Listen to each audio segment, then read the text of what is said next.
नमस्कार दोस्तों, कैसे हो आप सब। आज मैं आपको सुनाऊंगी शरद पूर्णिमा की कहानी। तो चलिए बिना किसी देरी के शुरू करते हैं हमारी आज की कहानी।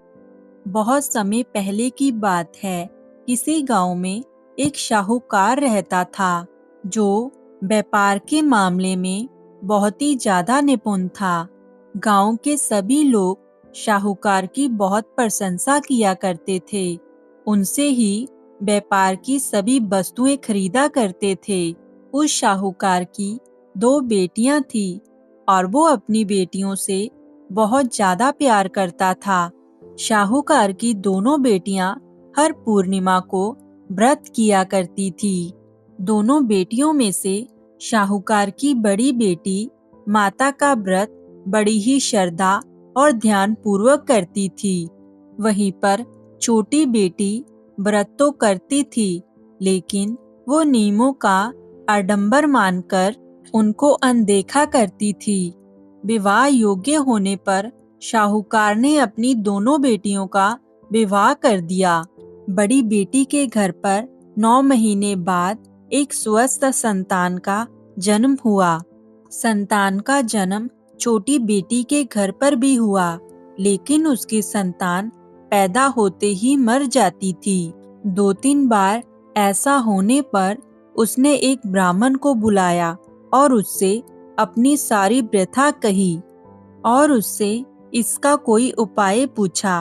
ब्राह्मण ने उसकी सारी बात सुनने के बाद और उससे कुछ प्रश्न पूछने के बाद उसे कहा कि तुम शरद पूर्णिमा का व्रत अधूरा करती हो।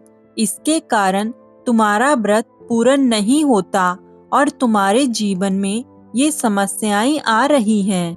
ब्राह्मण की बात सुनने पर छोटी बेटी ने शरद पूर्णिमा का व्रत बड़े ही ध्यान और श्रद्धा से करने का निश्चित किया।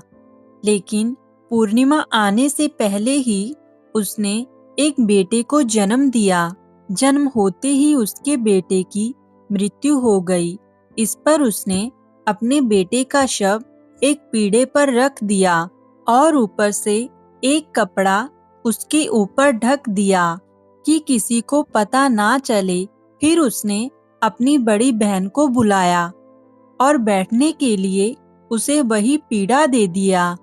जैसे ही बड़ी बहन उस पीढ़े पर बैठने लगी तो उसके लहंगे की किनारी उस बच्चे को छू गई और वह जीवित होकर तुरंत रोने लगा।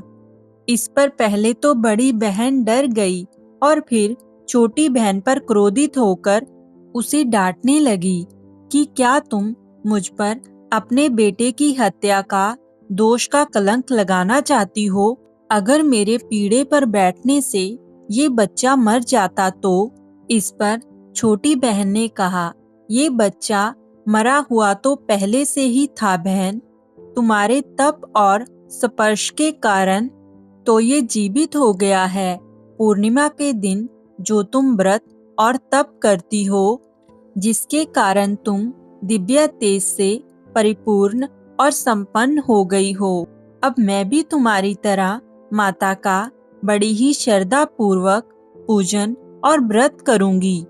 इसके बाद उसने पूर्णिमा का व्रत विधि पूर्वक किया और इस व्रत के फल और महत्व का पूरे नगर में प्रचार किया। जिस प्रकार मां लक्ष्मी और भगवान विष्णु ने शाहूकार की बेटी की मनोकामना पूरी कर उसे भाग्य प्रदान किया, वैसे ही माता हम पर भी अपनी कृपा बनाए रखे। हिंदू धर्म में पूर्णिमा का विशेष महत्व है।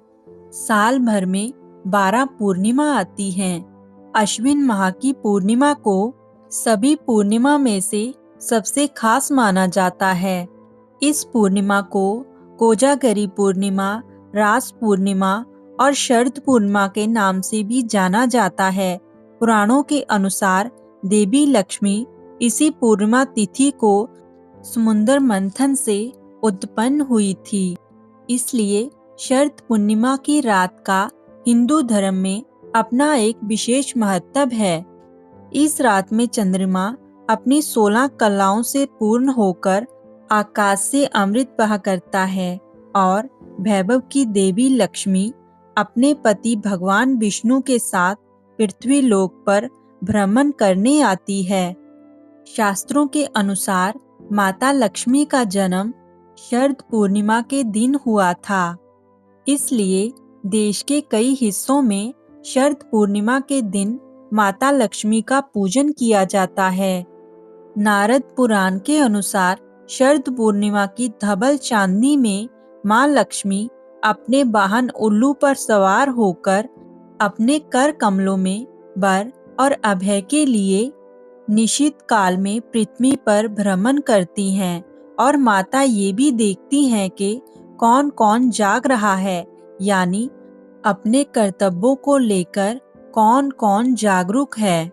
जो भगत इस रात को जाकर माँ लक्ष्मी की उपासना करते हैं, माँ लक्ष्मी की उन पर असीम कृपा होती है।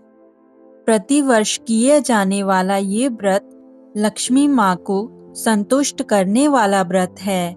शरद पूर्णिमा इसलिए भी खास होती है क्योंकि भगवान श्री कृष्ण और राधा की अद्भुत और दिव्य रास लीलाओं का आरंभ भी शरद पूर्णिमा के दिन ही हुआ था।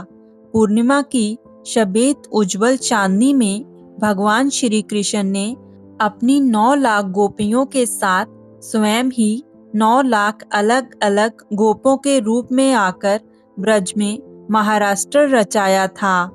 शरद पूर्णिमा की रात को चंद्रमा पृथ्वी के बिल्कुल निकट होता है और वह अपनी 16 कलाओं से परिपूर्ण रहता है।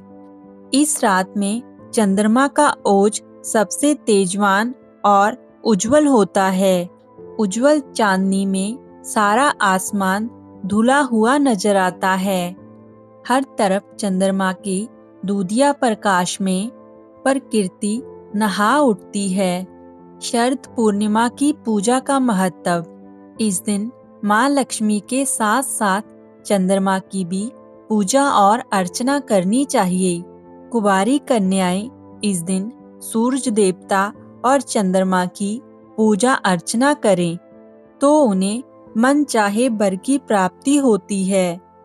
मान्यता है कि जो लोग इस रात लक्ष्मी जी की षोडश उपचार विधि से पूजा करके श्री सक्त का पाठ कर्ण धारा स्रोत विष्णु शास्त्र नाम का पाठ करते हैं, उनकी कुंडली में धन योग नहीं भी होने पर माता उन्हें धन धान्य से संपन्न करती है। जय हो भगवान विष्णु और माता लक्ष्मी जी की।